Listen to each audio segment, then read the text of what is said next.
guys, welcome to the Agent Boost podcast. I feel like this is episode's a little bit of one of those like breaking news alert, like alert, kind of emergency podcast. Take a page out of Dave Portnoy's emergency podcast type conference, right? So if you're in the industry, what do we have this week, Dan? Something that's a little bit unique that we've never had in the middle of a busy AEP season before. Yeah, all true points. So, of course, we have content that we schedule out for the podcast and things that we want to discuss, things that are very much pertinent to the industry. And, of course, this week, it was like a grenade thrown into all of that. And it's Health and Human Service, dropped their letter. Was it Monday? I think maybe Sunday, Tuesday, Monday. Yeah, what is it? I don't even know what it is. Thursday. A couple days ago. Yeah, it was dropped in the last 72 hours, and of course it was a grenade. And it pisses me off in a lot of ways. So I'm going to start by saying, of course, usually this call letter from like Health and Human Service comes out around March, usually. And then in March, that is setting the framework for changes for the upcoming AEP. Mm-hmm. They've never done it this way where we're in the middle of sales season. And let's face it, we've already had so many drastic changes over the last 2 years. And yet, while we're in trying to adapt and change with everything already, and brokers in our community are already feeling very behind the curve, now they're dropping and saddling us with even more. And I think the carriers are scrambling, we're all scrambling, and they're about to go into their war games and bids for next year.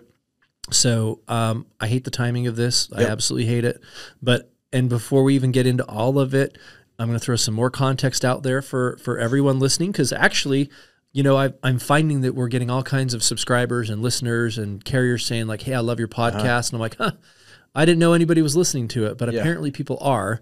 So thank you. Yeah. So for context, this is one man's opinion of a lot of it. And, we're going to be a pretty open book, on this episode and go through everything. And I'm just going to hope that, that I don't get a frivolous defamation lawsuit from somebody or a cease and desist or anything else, because we're just going to go through it. But, anyhow, and to give you context, one man's opinion, again, been in the business for 16 years, 20,000s of agents nationwide that we work with, Medicare, ACA, life, and annuity. So I do feel like we have a better view or perspective on some of this than a lot of people in the industry. Yeah, a couple of things. I wanted to real quickly talk about the timing of it. And it's interesting that they hurried and shoved this out middle of AEP when it's like the agents and FMOs and a lot of the carriers' busy season. But they wanted to get this memo out because essentially, we've talked about it before and maybe some of our listeners don't know, but the carriers they pretty much already know how things landed for the current 2024 plan year within the first week of annual enrollment, right? I mean, they kind of algorithmically know, and based on historicals, if their plan is a miss or a hit, if they're going to add membership or lose, and then they immediately start preparing for 2025. So this is almost kind of like shove this letter out, like you said, throw a grenade in there, and then make all the carriers have to plan and prep for this. Because even for us, like on the FMO side, we just sat and all last week had planning meetings, setting our goals, setting our strategy, building our roadmap out for 2025. Yep. And now it's like there's a whole new dynamic to deal with. So well, and there's so much uncertainty now. So, and I would also say that usually that I feel at least they've been pretty tone deaf. Like it's almost like they're saying we're seeking comment. And it's like, well, for what though? It's like if you go to a school board meeting and you want to give public comment, they're like, sure, we're going to do whatever we want anyway. So I feel like... Thanks for the comment, and here's the thing that we passed that we only had to take your opinion for procedure. Correct, and that's how it very much feels, definitely. And, someone change my mind then. Tell me, prove me wrong. If I'm wrong, then I'll happily admit it. But I would just say that, historically, and especially over these last 2 or 3 years, carriers and brokers have pushed back, have given comment on certain things, and they didn't listen. Just like I was explaining to carriers this AEP already about the 48-hour scope, which was crap and nobody likes it. And then even the disclaimer within the first minute, I said, look, if CMS feels so strongly that needs to be in the interaction, that's fine. But at least just put that as another bullet point in the statement of understanding so that you can have more of a natural feeling conversation with the consumer. And of course, that fell on deaf ears. Yep. You know what I mean? So I just feel like a lot of this we're going to hash through. I think there's 4 kind of points. So if you look through this letter from Health and Human Services, I think it's 486 pages. Yeah, almost 500 pages long. I will say I've read personally about 50 pages of it so far. I mean, there's only so many pages I can pour through in 3 days. Yeah, me and ChatGPT read a lot of it too. Yeah, that's true. Summarize it for me. So I have a fairly good understanding. There's 4 points that I think are the most important for us to focus on for our listeners. Any of the changes are always going to impact somewhere, but there's 4 that are kind of how we want to probably spend our time on this podcast. Yep. So where do we want to start? Well, easy ones out of the way, or do you want to dig right into the... I think, yeah, let's briefly talk about the 3 and just kind of like spend a couple minutes on them, and then let's talk about really... The meat of it. The meat of it and how it's going to affect the industry. Or I would also say this too, and I know I'm sounding cynical, but I feel like the biggest intent of all this is the broker commission part. That's like the really 99% of what they're wanting to accomplish, and the other things are just kind of, hey, we're throwing these in here with it. It's kind of hidden as one of these. It's like when the government does anything and they pass a bill and they're really doing one thing, but then they add all their pork. This is all the other pork attachments and the kind of like, oh, it's just not this one thing. It's all these things. The crux of it is one big thing. So let's talk about some of the others that are somewhat impactful to our listeners, though. So I'll start with the first one, SSBCI.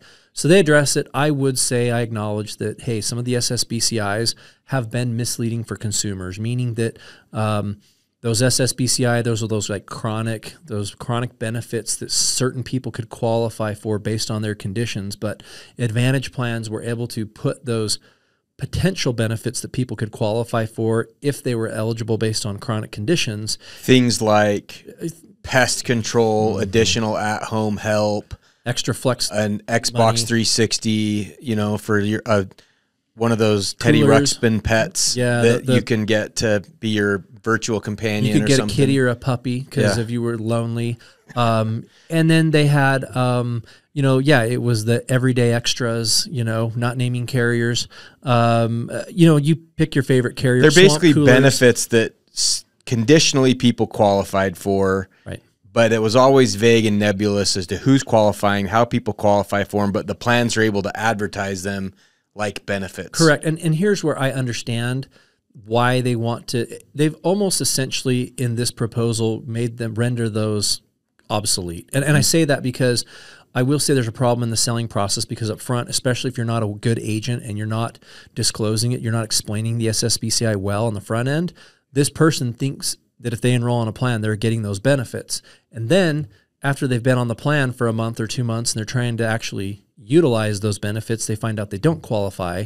They do feel like they were hoodwinked or sold a bill of goods from the sales agent. We saw a lot of CTMs, complaints from agents on those SSBCIs, and they felt that they were misled from agents. So I understand that. Yeah, and the original intent is to help with have MA plans help solve some of the social inequities, some of the we call those social determinants of health. Yep, remember? The social determinants and of health equity. And they haven't really been broadly built in to these plans, and so the intent was good, but the execution probably hasn't been there. So me as on my agent hat, I don't really necessarily care on these as well, because they weren't benefits that I hung. They caused a lot of problems actually in the marketplace. Yeah, they're really the only one that with Anthem had the at-home helper. The everyday extras. Yeah, that people would like, and I had some success and positive feedback on that, and like some at-home help, which are good. But a lot of them, depending on the carrier and the area and the market, people and even agents, there's a lot of ambiguity as to how to get those administered and who qualified. So this is like, doesn't even hit the radar compared to some of the other seismic stuff that they have in the later. To summarize it quick, because we're going to run out. I already know we're going to run out of time on this one. In essence, now carriers have to really go to CMS, provide statistical data and real actual results as to why this particular benefit they want to add is going to achieve certain clinical expectations or reasonable outcomes. And then also, if they get that approved, then they have to very specifically with their marketing make it very known that, you would only get this if you qualify. And so it has to be a lot more transparent. Yeah, there's a lot more of these contingencies where there's notifications to the beneficiary about these benefits for utilization. They're trying to either get more accurate reporting from carriers on those benefit utilization or more notice to the beneficiaries of what benefits are available to them. Basically, they're trying to clean up, hey, are these benefits you actually want people to use? And do they know how to use them, or are you just like layering these in as sales tactics? Right. Which I'm okay with, like a lot of that stuff, cleaning that stuff up. Yeah. So to wrap up the SSBCI, I think that this, if it passes as is, will render them almost worthless. And, you know, it's going to be such a pain for carriers to effectively create, implement, approve, and then market that I don't think we're going to see a lot of plans doing much with SSBCIs. Yeah, there's one here too. The provision number 1 is improving access, improving access to behavioral mental health. I think that's everybody that's ever talked to a beneficiary or tried to get somebody help with mental health, or any psychologist, psychiatrist, neurologist, good luck. I mean, because of course that's a need. I just don't know that the carriers, there's just such a gap in how many, and the providers and the amount of providers that are there to solve that need. I think that's going to be a hard one, even if they throw that on the carrier. So I thought that was an interesting one too, was the behavioral health. Yeah. Because everybody needs more of it. One thing that I was going to talk about really was 2 other things, supplemental benefits. So we're talking, these are all the benefits that candidly over the last 3 to 5 years, so beneficiaries weren't as worried about what is my PCP copay, what is my specialist copay, what's my MOOP, those core medical benefits. It all started to be focused on what kind of extras and goodies do I get with my plan. And so we've talked about it before, even on the podcast, when carriers would come out. OTC was the cool thing back years ago. And then it shifted from OTC to then they started ramping up more vision and dental and all these other things. Well, now those are actually the benefits that consumers are shopping and comparing a lot more. And it's a statistical thing too. Like I could get with an actuary, pull data, and we could go do a consumer survey. Those are the benefits that people are really looking at when they're changing plans a lot, because it's almost like the core health benefits have become very commoditized. Mm-hmm. It's just, it's expected. And so they're looking at these extras. Well, I would always ask carriers, do you actually want utilization on this particular benefit? And sometimes, depending on the carrier, they would be very vague and not give me an answer about it, because sometimes when you create these supplemental benefits, it's good on the front end for a sales practice saying, oh, you get $3,000 in dental. Oh, but by the way, the network's tiny. You almost can't use this benefit. Oh, implants aren't included. There's no periodontal included. There's no this included. So you get $3,000, but it's preventive only. Mm-hmm. How many times can you get your teeth cleaned? And, you know, so it just depends on how they structured that. Now, if there's benefits that they put into their bid, they're going to have to send out a letter to people saying, hey, you have this available benefit that you haven't used yet. This is still available to you. Go use it. Yep. So what's that going to do? Right? Increase utilization, increase cost. It's going to spike up utilization, so people will utilize the benefits more. So carriers are going to have to cut those benefits. It's going to screw up the actuaries on it, which then means you're going to have plans having to really cut down what those are. Yeah, those benefits, because of the utilization there. So just be aware that, look, I'm okay with it if that's the direction that they're going. I'm just stating for listeners so they know that this is going to be a result and an outcome if this goes through. And again, I don't have an opinion really strongly one way or the other if they should or shouldn't do that.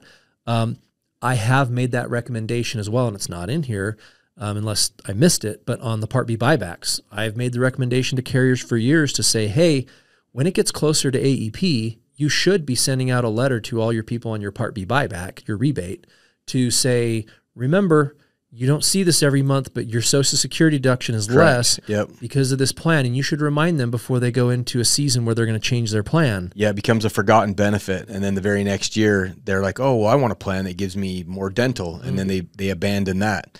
And they might give up a $100 buyback a month and then suddenly have $1,200 more out of pocket next year. So that I did not read specifically about the rebates. It might be in there, but the point is, I think that's a big thing with the supplemental benefits. Well, and for me, as an agent, somebody who wants good quality business, wants retention, that the best thing a plan can do is provide a good experience, have a good network of doctors, have a good agent experience, and a good beneficiary experience. Those are the best things, right? Anybody that's ever been selling, or any of these carriers that have been ancillary benefit specific, where they're, if you're joining a Medicare Advantage plan because of which one gives you the best pest control, you're probably not going to have a great healthcare experience on the other side of things too. So, as long as the focus goes into the core operating as health insurance plans, all of that is okay. So maybe we move on to the last let's point jump or two. into the lookalikes. I don't like this at all, and I'm just going to throw that out there because,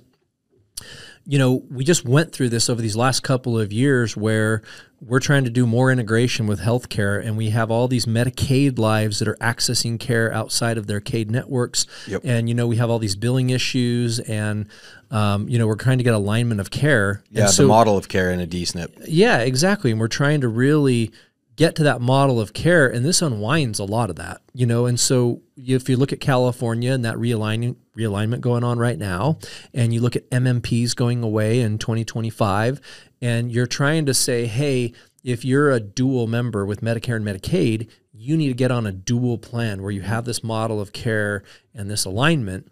And so they did send out that letter to all the lookalike plans that were not actual DSNPs. They don't have those case managers. They don't have that actual clinical model for most of them. It's just enticing benefits to look like a DSNP. Yep. They just got through culling a lot of those, and now here they are unwinding it, saying, hey, what they did is they put a threshold and said, hey, if you have a plan out there, you need to make sure that at least 80% or more of your members are actually on Medicare and Medicaid and their duals, and you can allow 20% of those people to not be. And as long as you keep those thresholds, you can keep your plan around. Well, so they just kind of unwound that, and now they're basically going back on it to say, hey, we're going to allow that, go back to the 80%, but then in a year, we're going to drop it down to 70%. So we're going to allow MA companies to kind of advertise and purport like a DSNP. And then after a year, we're going to drop it down again to only 60% threshold. Yep. So then you're going to get a lot of the lookalike plans in the market again. It does seem like it's counterintuitive to a couple of things that have been going on with the DSNP market, where they looked like the trend was to go nationally to a handful of very specific county-specific companies that had the contracts and really focus on that very critical model of care and have that accountability with a case manager and all that. To now it's like, well, I read into it, I think carriers squawked about it a lot. Sure. And then and also CMS does want a lot more people on these type of roles. They want them on the Advantage plans. They want them on these managed care plans. And so they're like, maybe we'll just like kind of lower the threshold down. And it does open it up for a lot of these other carriers to swell their roles. Well, but let's be honest about like actual duals. That dual member, a person on Medicare and Medicaid, I mean, we use these buzzwords in the industry like social determinants of health. We use health equity. We use, anyways, we use all these buzzwords, but I always say the struggle bugs. Like those DSNP members are the struggle bugs, man. They have a hard time in life navigating systems. They have a hard time accessing care, understanding their benefits. And so the reason that an actual DSNP plan is great for them usually is because of that whole model of care and that clinical side and having a case manager and helping these and continuity of care. Yeah. And helping these struggle bugs, know. And so I just think that now, granted, you're not going to be able to always run that model in rural areas, right? So if you look at a state, you have all there's metro and then these rural areas. But in any of these populated metro areas, that should be the way that, they've been messaging for years that they want to run that model. So why are we going to lower the threshold and go right back to what we were doing? Yeah, I think it makes the DSNP market's already pretty hyper competitive, and it's going to be more hyper competitive. And to your point, it's not good for duals to plan switch all the time, and they generally have that, as a block of business, have that reputation for being a lot of plan jumpers or switching to whatever, plan whatever agent told them they're going to get $500 more worth of dental. Right. And so I don't think that's good for that demographic at all. I think it confuses brokers too, because let's be honest, if a broker has a hard time understanding the difference between a dual, a FIDE, DSNP, a lookalike, and then you're having to look at, they have partial dual plans, they have full dual plans. Is this person a Quimby, a Slimby? It's hard for a broker, so it's almost like this kind of just makes that a little bit easier. Like, this will be a lookalike, and then the different levels. Yeah, but it's kind of like it's built on a different chassis, though, so to speak. To where you have an actual DSNP built on this chassis, and then you have another plan that's trying to act like it. That's just they don't have like case managers assigned, and they don't function that way. So it's not the same, even though the line item benefits look the same. The outcome for that life is not the same. And so I think that's look. If we're going to get back to, I don't want to make guesses about CMS's intentions or anything else, but if they're really trying to do the best thing for the consumer, I don't think that's a win. Yeah, there's two little sub things in this thing before we move on about D-SNPs. They are trying to increase, let these carriers have a D-SNP, an LIS, and an MAPD plan available. So I think that might read into that a little bit. They want the portfolio, and they're going to have less of those. So hopefully there's not 4 D-SNPs from the same carrier, and I think they need to definitely pare down product offerings and things like that. Well, they did that in ACA this year, right? Yep. With the bronze, I think that's the plans, and I think they should do that with the agent community. We'd all be in favor of that, right? There just doesn't need to be 64 Hickens in every market.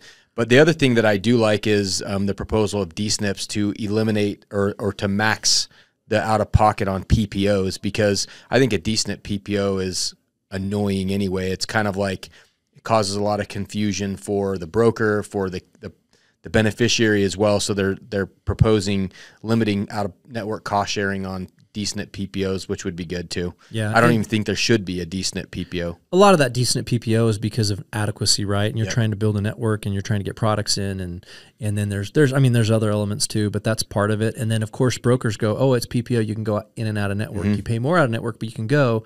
And then of course beneficiaries here, I can go anywhere and not pay anything because I didn't before. CTMs and it's again convoluted. Anything that they can do to make things easier is better. And I think some of these things are, and again, convoluted. I'm going to just throw it out there and just say, like, I don't know if these proposals have these intended consequences that they're wanting, or if it is just unintended consequences. So let's just jump into the big one, the broker comp. That's what this is really about. We're going to spend the rest of it talking about the broker commission, because that is the part that, going back to intended or unintended consequences, either whoever wrote this is so incompetent or nefarious. I don't know the motivation behind it, but they are so off on the broker comp that they are a mile apart. Yep. So I'm just going to throw that out there now. Yeah, just kind of to set the table, as everybody knows, or if you're new to the industry, Medicare for an agent commission has what's called FMV, or fair market value, and essentially CMS, with the intention of making sure, and this is actually one of the things that we like about Medicare, is you are unbiased, or you should be unbiased, by a financial incentive in Medicare. So CMS caps the commission and says, for an agent, you can only get paid X amount of dollars depending on the state in which you're representing that plan. And one carrier can't say, I'll pay you a higher commission to sell my plan type of thing, and sway that experience for that agent and for that beneficiary. So that's how the business has been since when? 2010? Pre-MIPA. Pre-MIPA, yeah. So it's that's the Medicare Improvement for Patients and Providers Act. Yeah, and what was that, 2011 or 2009? So you have like MACRA, you have MIPA, you have these other ones. But this is before. So back in like 2006, 2007, carriers could pay. When MA was brand new. Yeah, I mean, carriers could pay whatever they wanted in commission. There was no regulation. They set it to where they said, hey, here's FMV. And they said, carriers can pay up to this amount. You can pay less than that, but you can't pay more than that. So they set that ceiling. But then really quickly, there were carriers in those earlier years that would have a lower commission amount. Yep. And guess what? They didn't get very much business because the commission was lower. So then they learned, like, okay, we have to go up to where the market is and pay the full commission. Just like if you're a real estate agent, you're like, hey, this brokerage, I get 2% commission, and this one I get 0.5% commission. Well, I'm going to go sell into the brokerage. You're like, oh, I don't know. I'm not going to show my client that house. Yeah, I mean, it's a thing. So they put all the commission standardized, which I completely understand. They wanted to say, hey, broker, you go and do what's best for the client. That's the context of it. So I think we're setting the table for what's now happening is over time. Well, talk about the other side of the house too, though, like on our side, the FMO side. The FMO and the admin side too, because it's not so cut and dry. Yeah, there's two portions, right? Because you have an agent and what they make and what they're earned, and then you have distributors, IMOs, FMOs, NMOs, SMO, whatever you want to call us. Like, we do the distribution, but we always describe that we're that tier in between the carrier creating the product and the agent who's in front of the consumer selling the product. But there's a lot of services that those agents need. So I think let's talk about agents first, and that comp, and then let's go into the FMO, because I think the FMO part is what's more misunderstood and not, especially by CMS and carriers and what we really do. But brokers, there's all these other comps. So back when they passed, fair market value, they've been regulating essentially agent compensation. But over time, carriers found, and here's the other thing I'll just throw out here now, even if they pass this, I argue that these companies have some of the best and the brightest and the smartest people in the world.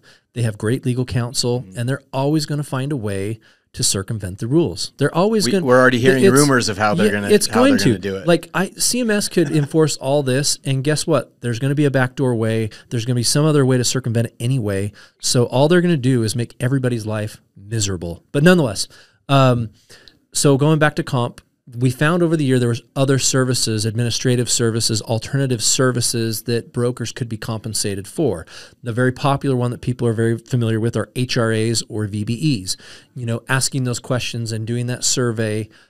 In this document, HHS says, well, we found that this was not as effective because it's not as effective as in a clinical model. So it's not right to pay a broker for HRA or VBE because it's not as effective if like a nurse or a LPN or somebody did that. Well, but what it was for is it was a post-MACRA thing, right? In 2015, right. HRA started coming into the market 2017, 2018-ish, and it was to a little extra financial help.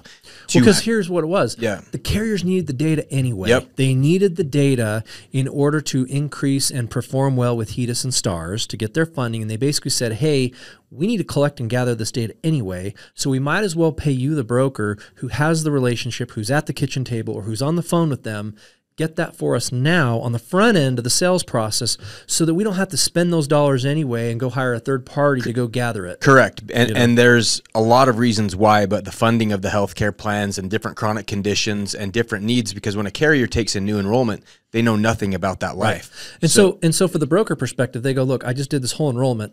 I'm not going to go take another 5 or 10 minutes and do your HRA survey because you want it. Like if you pay me to do it, I'll sit around at the kitchen table for another 10 minutes and get this for you. But, you know, I just did this whole sale for you. So that was kind of the logic and process behind it. So HRAs and VBEs. So HRAs and VBEs. And then there's still some carriers that are paying to collect data, like things that are important to a carrier, like collect their email address for us, get them to opt in for text messaging, collect these things for us, which is very valuable for the company to leverage in communication and the relationship with that customer. And so some carriers are still paying for that. Some carriers, I'm trying to not name names. Like I said, I don't want to, get in hot water but some carriers are still paying for mileage reimbursement programs for brokers because they recognize you're burning tires and windshield time and gas to try to go places. So it was training, licensing. People don't understand how much some brokers pay for not just getting their license, their CE credits, their non-res appointments, like the amount, and then we'll talk about in a minute. Yeah, all these things that go into it. There's a lot of actual overhead in doing that. So carriers found ways to say, hey, let me help offset some of those costs. Marketing dollars that started to be like a marketing reimbursement, generic marketing funds, co-op dollars that passed either went directly to agents or through FMOs. And so CMS... So you have all these buckets of funds, and you could carve it out and say, here's your actual broker commissions, and then you have your VBE, and then your reimbursements, and your co-ops, and all these other funds that you have, right? And so CMS is essentially saying, this has all got out of control. You're essentially indirectly steering or influencing what carriers you're going to write based on these ancillary compensation models. So we need to put it all to an end. We need to regulate. We need to regulate it all, and daddy government's going to fix it, right? Well, and if you read through it, the language is always like, we need to assert our authority in this, and we need to, From my opinion is the market is the market, and it always operates to what needs to be corrected. And my opinion is FMV, actual agent commissions, have far, and we've been talking about this for 2 years now, they've far fallen behind the pacing of inflation. Right? I mean... Well, not even the pacing of inflation, but just... the cost of doing business, everything has increased by almost double over the past couple of years. Well, even marketing and acquisition and, retention and quality and the value you're bringing. Well, and we see it on our side all the time, the caliber of agents, the complex nature, the compliance, the rules and regulation, the money that you can make in insurance is getting harder and harder and harder. I mean, the residual is still great, and there's still a lot of people attracted into the industry, but the best and the brightest people that want to earn money up front, they're going and doing other careers. They're going and selling SaaS software. They're going and selling solar. They're going and doing door-to-door because these compensation models have got so backwards where people go, wait, what? I'm going to get, and then you add in prorated commissions and things like that. Addressed in here either. Yep. So I would say idea in general is, hey, we now see this big overarching problem that a broker is getting all these different forms of compensation outside of their broker commission, and we're not regulating that and making it fair and even across the playing field. Because, you know, some carriers pay $75 for an HRA. Some carriers and products are paying as high as $175 per HRA. Some carriers I actually see give thousands of dollars to an agent for marketing co-op funds directly. Others give them nothing. And so that's... And then others have a set per app marketing reimbursement or mileage reimbursement, but it's tied to a per app individual. 5 apps, and you get $100 per app. And then after that, every app after is another $100. Correct. And so then CMS is going, well, that's additional agent compensation tied specifically to apps.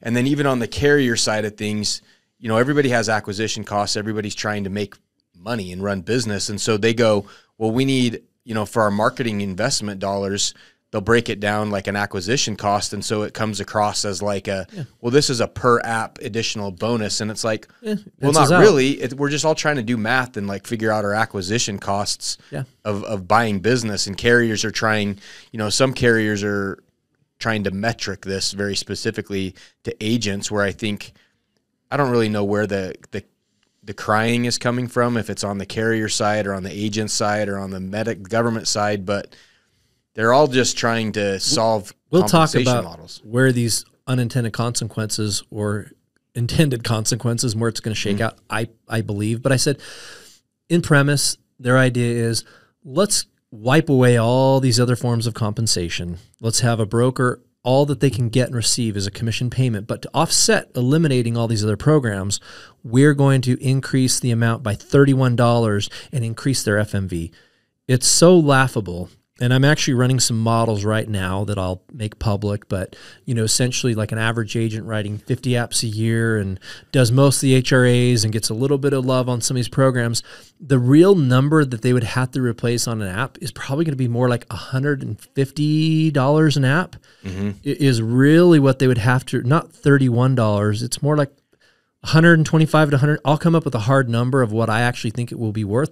It's significantly more than $31. So, some of these models and examples that they state in this letter are hilarious, because it's like, what year is this? Is this 1987? Dude, because you would think it's the CBO. It's our Congressional Budget Office doing it, right? Yeah, go I'm figure. Like $50 a month for a CRM, huh? Okay. Well, I was going to get to that one, but I was going to say, so because that's more on the FMO side I want to talk about, but on the agent side. Again, they use the AHIP model, they're breaking it down. So far off on the $31 an app. So that's my biggest problem. I would actually be okay, like for the record, I would be okay if they eliminated all those different comps and said, hey, agents, you can only get an agent commission, period. Makes it easier, cleaner. It is. It's easy, clean, it level sets it, and we're going to say, hey, and the carriers can now say, hey, broker, you have to do an HRA with every enrollment, all of them. You have to gather their email address. You have to do this, and they could put 5 other components in place and say, if you don't do these, you're not getting paid a commission. And I would actually be perfectly fine with that, to be honest, totally fine with it. But they would need to bring that up, like I said, like $150 an app is where the market really is. So that's kind of like where I want to leave that with the agent portion of it. Let's talk more now about and again, I sadly don't think that this is going to fall on mostly deaf ears, but let's talk about the FMO side now. That's also in there. They are very much putting in there. It's come to our attention that, you know, FMOs, you know, play an important role in, yes, we do play a very important role in the industry and in the market and distribution. So FMOs, as you all know, we do everything from, look, you have these carriers that make a product. Well, how are you going to get this product to market? We're their full distribution channel. So, you know, people don't realize that we're spending money on, you know, buying agent data lists from the DOI that we have to spend and staff, and we have to go look for agents, and we have to then find them and then train them and teach them everything in this very complex business about what you can and can't do. And the compliance rule book is now that thick on what you can and can't do. So there's a lot of lift that we do as FMOs, teaching and training and providing. And then it's not only just about product and how to do it, but market. And then submitting now, you know, an agent doesn't have the ability to get their marketing that they want to do and submit it directly to the carrier. We as the FMO have to take from thousands of agents and take their marketing pieces, submit them to the carrier and CMS for approval. We have to do webinars all the time, pay for technology. Brokers don't have the ability to keep up on all the technological things, the call recording, the softwares. The other thing is, it's not even mentioned. Travel costs are up, tech costs are up, reporting costs are up. DRX, whatever you look at it. I mean, we talk about how we'll spend on our Sunfire anywhere from $250,000 to $500,000 a year on that, plus our CRMs, plus our systems. We're talking like as an FMO, we're incurring 7 figures a year in tech stack, on tech that we're providing our agents so that they can be compliant. And going back to even, I think CMS doesn't understand, 2 or 3 years ago, agents used to use Plan Finder like on Medicare.gov to look and find and compare drugs and find the best plan. But then they made it to where you couldn't save customer profiles anymore. So guess what? A lot of the brokers in the community stopped using it. What are they now using? Sunfire and DRX and other products that we incur the cost on. So it's like, look, you already made that decision to make those changes to healthcare.gov. The broker community at large doesn't use it anymore, and they're using our tools. So if you shift that on to a broker, like that example, I mean, you're talking a broker that's even writing 50 apps a year. Let me do some quick math. That would cost them over $1,000 a year just to be able to have a quoting tool and submit their enrollments. Yep. You know, it's not like ACA with Health Sherpa where it's free. There's a cost to that. They're third-party solutions. So, and then the CRM, they use a case saying, hey, agents, we estimate would need a CRM that's $50. And I'm going, I'll sign up for that. Sold. Well, yeah. Yeah, show me that software, by the way, because you have to have PHI. It has to be HIPAA compliant. Yep. So go find a CRM that is HIPAA compliant to store that data, PHI compliant, and then you start talking SOC 1, SOC 2, other forms of security. And then it's back-end data usage. If they're calling and texting out of there, you've got to pay for your SIP trunking. You've got to pay for your per message thing. Exactly. And it's hundreds and thousands. And it's got to be an actual CRM that you can query and use. I mean, find me that solution. Same thing. I'll buy it tomorrow. I actually think if you were to start looking at, I'm going to throw like, agency block, maybe they'll give me a free month, because I'm throwing it out there. But like, that's one that a lot of agents use, right? I think if you're a single user, it's over $100 a month for that. But even still, they're adding communicate. They don't have it there right now, and they don't have. They merged with Radius Bob, and they're trying to add it as a CRM to manage the block. Right. But that's not $50 a month for an agent. No. You know what I mean? And that doesn't do call recording too, and it doesn't. You know what I mean? So it's like, you have secure emails, that you need to have, like business profile emails that are going to carry the cost. An agent gets a complaint from a carrier, and you need to send that to us. Okay, it needs to be sent secure. Yep. So, I mean, when you start really looking at that and going, $50 is going to cover that, dude, that is so what's happened, though, is a lot of agents, like FMOs like us, we absorb a lot of that cost. We don't, and plug for us, we don't pass that cost along to the agents a lot of times on a lot of that stuff, but we still have those costs. Our costs have increased, and on the FMO side with FMV, unlike an agent's commission, right? What people don't understand is FMO commissions are not increased every year, and they haven't had all those increases over the past 8 years like agent comp has. It hasn't gone up. And so that's the thing is, if you look back to 2010 to now, last 12 years, over a decade. In fact, I would say in some ways those commissions have been reduced in some of them. So our FMO costs, they've definitely squeezed them already over the last decade. It's already been some of the FMOs commissions are being prorated. Yep, they've differentiated and pay low if it's a plan change versus a new, and they're tying all these different bonuses. But by and large, the FMO commissions have not gone up. And guess what? Labor's more expensive. We hire tons of staff members and people to support our agents and help them and educate them. Everything from, field appointments, one-on-ones, showing them how to do a compliant presentation, helping them with understanding how to follow this call recording, metric by CMS. And, so our labor costs are way up. Our technology costs are way up. All of our expenses are way up. And our actual reimbursement costs or fees that we get from carriers, those are actually flat for the last decade. The only thing they have done, which is in scrutiny, is some of them give us extra marketing money, right? And that's what's being scrutinized here. Or co-op, yeah, because like I said, the market solves the problems, right? And if you ask yourselves the question, do you want the best and brightest people in the industry? Do you want people do you want people to be able to make money in this industry? Do you want smart, free-thinking, productive, efficient people in this industry? Because if you do, you've got to make it worth their time, right? You've got to have the FMOs have to be able to make money. The agents have to be able to make money. And so the carriers have kind of solved these gaps in a vacuum. And they're like, okay, well, hey, we'll give you these to do all these things we just talked about. We'll give you some co-op dollars associated with it. But now those are the very things that now CMS is saying, now you're, carrier X gave you these amount of dollars versus carrier Y that did not. Let's just use an example. Let's just say a carrier came to an FMO and said, here's $1 million. Here's all this money that we're going to give you. Because again, they live on planet Earth. The carriers do. They know how much we're incurring as FMOs and our expenses and overhead. And they're saying, hey, we're going to give you this money. And of course, money aside, we always have sales and performance metrics and goals from every carrier. Yep. I know they don't want to hear it. Every carrier has some number that behind the scenes they've carved out and they want from partners. We always will have it. And it doesn't matter what they pass. We're always going to have those. And that's fine. But the whole point is they need to give that extra money to solve the problem.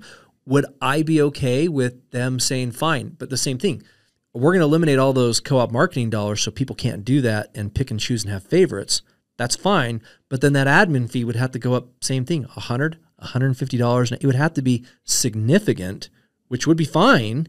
But they could significantly increase the admin amount that an FMO gets, and they could right-size it and regulate it all and tell all the carriers, hey, no more giving $1 million to this FMO or that FMO or $500,000 to this person. You can no longer give them their slush funds, as they're calling them, and other things. Or I love how they put in their example golf parties and stuff like that. And I'm like, oh my God, God forbid we had a golf party with a carrier when, let's not think about what our senators and congressmen and legislators do. There's none of that happens within the government. No pork in our budgets on the There's no quid pro quo at all in our government. But, it's just the irony. But anyways, all this stuff's so frustrating. I'm going to get canceled now for sure. When we see all the billions, I'm like, I could find a couple billion here and there throughout our federal budget of just things off the top of my head that I think the general public would be fine scaling back. Let's sharpen the pencil here in our budgets. I don't know. Our interest on our deficit, I don't know. That's as big as Medicare now. Maybe we stop funding everybody around the world. We'll not get into Ukraine and politics and everything else, but I was like, I think there's other places we could find some funds, not the broker commissions in Medicare. But nonetheless, let's go back to when we're talking FMOs again, and I think the overarching thing that I was trying to convey to a lot of people already in conversation is if they do come in and say, hey, we want to eliminate these marketing funds to FMOs and we want to stop that, and we want to either eliminate number one, if they eliminate FMOs, it'd be catastrophic for the industry. And I really mean that, not for self-interest. We have other lines of business, other revenue sources, like our business is fine. But if they were to say, hey, we're going to eliminate FMOs, the gap of knowledge, information, education that brokers would have would be catastrophic. 90% of brokers would not survive. Look at the average state navigator or nonprofit entity compared to a sophisticated broker. I mean, that's night and day difference, Right. I mean, that's a perfect example right there. 100%. And then the other thing is these carriers need these services. So all they did back in the day was say, hey, is it cheaper for us to contract out to third parties to use a vendor and third parties to accomplish all this? Or is it easier and better for us to internally build all this out? Well, the answer was easy. It was easier to third party out. So they've built a whole distribution model using entities like ours as distribution to do this, because if they build it in-house, it costs them so much more. And let's be honest, it takes so much time and effort and training as well. It's a heavy lift. Yep. And we kind of do that heavy lift for these insurance companies. So I have two we're going to be running long, but I have two things about. Hey, how are we on time? Anyway, I want to know why, or if you want to get into what you think is behind this ultimately, and two, let's some predictions. Yeah, let's talk first. I would say, if this passes as is, let's just say we stay around as FMOs and this, we're just going to change some of the comp and other things like that. Okay, great. But we're going to make everything level where you can't have some funding. What will happen is it's just the big three will win. I always say the big three. It's United, Humana, Aetna, CVS. Those are the three big players out there, because if you level everything when it comes to broker comp is level, FMO comp is exactly level, all things are not equal, because I can really point to so many carriers where, look, if I'm United Healthcare, and kudos, Lean is excellent. The resources in Jarvis is wonderful. Agents can submit an application, log in, and 2 days later, they can see the status of their enrollments. They can see if it's enrolled, or, hey, there's an MBI issue I got to fix. I can check it all. Their networks are I great want to go market. yeah. Let me go pull some flyers from their toolkit. Let me go order materials shipped to me. They make the agent experience excellent. And there's a lot of visibility, and you can run your business very effectively that way. I read in here that, there's bias from FMOs about working with larger national companies instead of local companies. Yes, I'm biased. Yes. You know why? Because I like to be able to actually get paid my commission. Because, some of these smaller carriers don't have an agent portal. They don't have the ability to make marketing materials. If I'm like, hey, let me submit this to your compliance department for you to review, they're like, let me see where Sally is. Is she on vacation? Or I don't know. It's the Spider-Man meme. Is this approved? I don't. These smaller carriers don't have. They don't have the resources for co-op or that. And then they blow the whistle and want to cry foul that the big carriers are. They don't have the resources. So if you level everything to a broker commission and an FMO commission, and all things are, quote, equal on pay, they're going to all choose to sell for the big companies completely, and this will be absolutely devastating for the local, the smaller carriers, the regional carriers. And I thought that the whole idea of commerce was that, you have antitrust laws and everything else. You want to allow all these businesses to compete in the marketplace. And if you go through with this, you're going to see so many of these carriers collapsing and folding up over these next 2 or 3 years. Yeah. I think, I don't know how much I want to get into the politics and the strategy of it, but I do think that it's strategic, that they're trying to affect the industry in very specific ways. And if you look at other signals and other things going on in other industries, there definitely is a big reshaping of economies and a big reshaping of commerce, like you said, to a more central planning type. Like, are you talking essential businesses and non-essential businesses? Yes, but businesses that we have authority and control over and can, implement specific game plans and bidding versus, a vibrant, independent, free-thinking, autonomous, sovereign community. I don't think is good for a lot of people in positions of power. And I don't think we won't go all the way down the rabbit hole, but yeah, I think that, honestly, it's alarming. If I were in a leadership role at a mid-tier, a regional, a smaller carrier, I would be terrified about this, because the other thing is, let's say everything goes through, our comp is all equal, for FMOs and for agents, and everything samesies. Well, what kind of a timeline how does a carrier respond to that? Yeah. If I'm a smaller mid-tier carrier, you're okay, great. Now I need to make my agent experience better. You're maybe 2 or 3 years to, building out a great, actual solution, a portal, functionality, everything else. What does that spend and investment look like from a carrier to build that and to kind of try to compete with a big, like a CVS or like a Humana or somebody like that? That's going to take so long for you to actually go to market with those products and enhance everything. And what do you do in the meantime? You get eviscerated, as you are losing all your business along the way. And the more and more that you lose, you got that law of large numbers, your pool is shrinking, your margins become thinner, and it gets a lot uglier. And we haven't even talked about like the vertical integration like we have before. Yep. They're vertically integrated. The big carriers, they have so many other assets that they own. They can cost control. The little guys can't.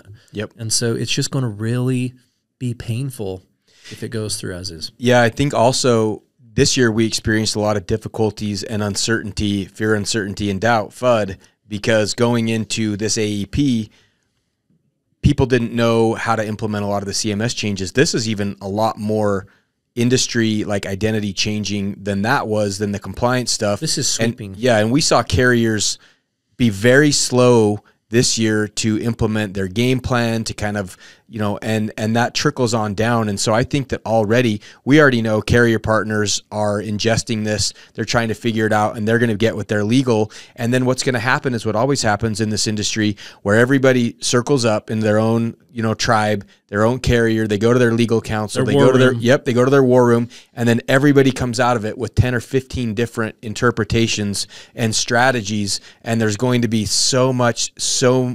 it's going to make things even worse and more convoluted and more complex. And, well, what's this carrier doing? Well, what are you guys going to do? And there's going to be a lot of that finger pointing on the tail of all this crazy compliance that we just had this year. Well, and I also, here's my other thing that I'm going to throw out there. Usually this letter comes out in March. Am I going to get a double whammy? Am I going to have this call letter with this sweeping change? And then am I going to get another one in March? And they're going to double down on it and double stamp, triple stamp, that double stamp and give me more? I don't know. Yeah, like we said, I mean, we all know what's happening next year. We're going into an election year. And anytime there's a potential of a regime change, it's going to be let's implement our game plan. Let's get as far down the road as possible.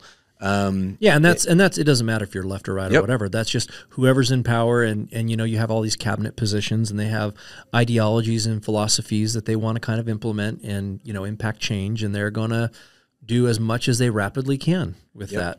You know? And so we'll see how much of this actually lands. To be fair, I do think there's some good things on the radar and some potential changes that could be cleaned up that I'd be okay with.